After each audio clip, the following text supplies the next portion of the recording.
As I wheel through the lobby of the Mission Point Resort, I see a bellhop bounding across a spacious expanse, right towards me.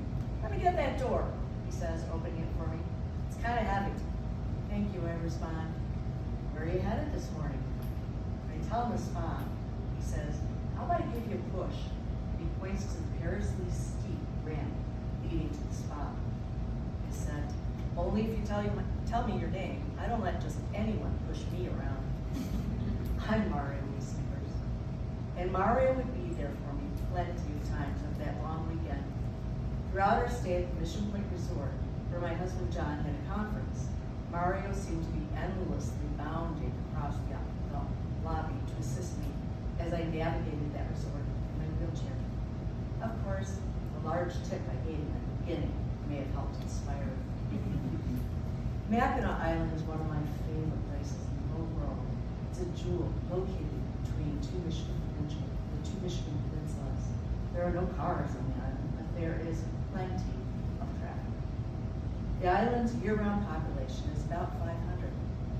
But on a summer day, there are about a gazillion, and most only come for the day, and most only stay in the downtown area. While I've been to the island a few times in the past, on this particular stay in 2016, I experienced this congestion in a whole new way. This was the first time as a four-wheeler, and I was fairly new to this wheelchair existence. My MS had progressed to the point that I could no longer safely walk with a cane or a walker.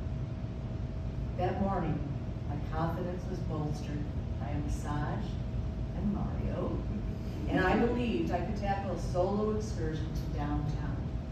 Plus, I was going to prove to John, the rest of the world, and well, myself, damn it, that I could still be independent. Mario held on to my chair to help me safely negotiate the hotel's dangerously steep driveway without hitting any of the cyclists, horse carriages, or pedestrians. Well, I thought when I reached Main Street, that's done. The half-mile ride into town should be a breeze. Amidst the unique Mackinac aroma, you know, the one curious mix of fudge, popcorn, sugar, lake breezes, and horse dung.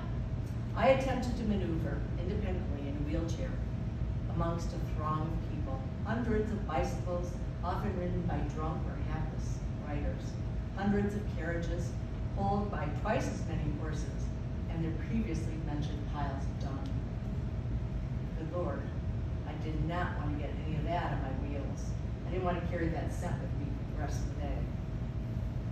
At times I rode backwards, using my left leg and my arms, enabling me to roll quickly, but making the journey even more dangerous because of all the aforementioned obstacles. I got plenty of questioning stares, a few offers of assistance, and many near run-ins with people paying attention or playing Pokemon Go. One private residence even had a sign that said, "There are no Pokemon here, now go!" When I finally arrived downtown, more than an hour later, I thought, phew, that's done. I'll enjoy some shopping. That'll be a breeze. Downtown Mackinac is quaint, but it has a people problem. There are too many. And it has accessibility issues. Most of the buildings are over 100 years old, and they don't have ramps and don't have elevators.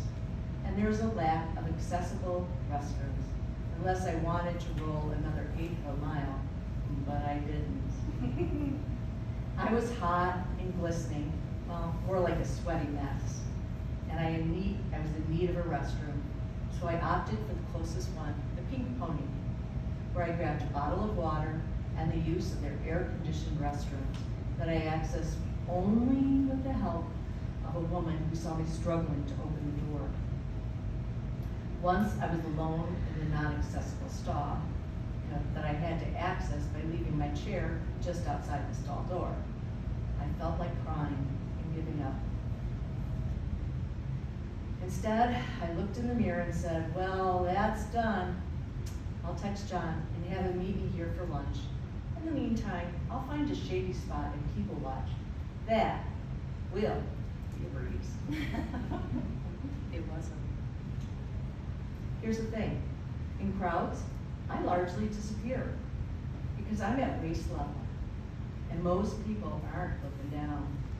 I found myself in many near-miss situations as I attempted to cross that busy main street. Near collisions with bicycles and strollers and carriages led by snorting horses popping piles of poop all over the street. And the truly, truly sad thing is that I found myself apologizing for nearly every one of those. When he met me for lunch, John was a little quizzical. Why didn't you just wait for me? It would have been a little easier. There's no doubt it would have been easier. Nearly everything is made easier for a four-wheeler in a two-legged world with a little help. But the point for me, especially that morning, was to try. Because if I had to wait for help for all things, I would experience far fewer things. And it seemed to be that this time on Mackinac Island was the ideal opportunity to try to experience all that I could as a less fully able person. So after lunch, John pushed my chair back to Mission Point Resort, avoiding all of the traffic and potential landmines with greater ease than I was able to accomplish on my own, and he did it in less than 20 minutes. Later, after a restful nap, I attempted to bicycle Highway 185.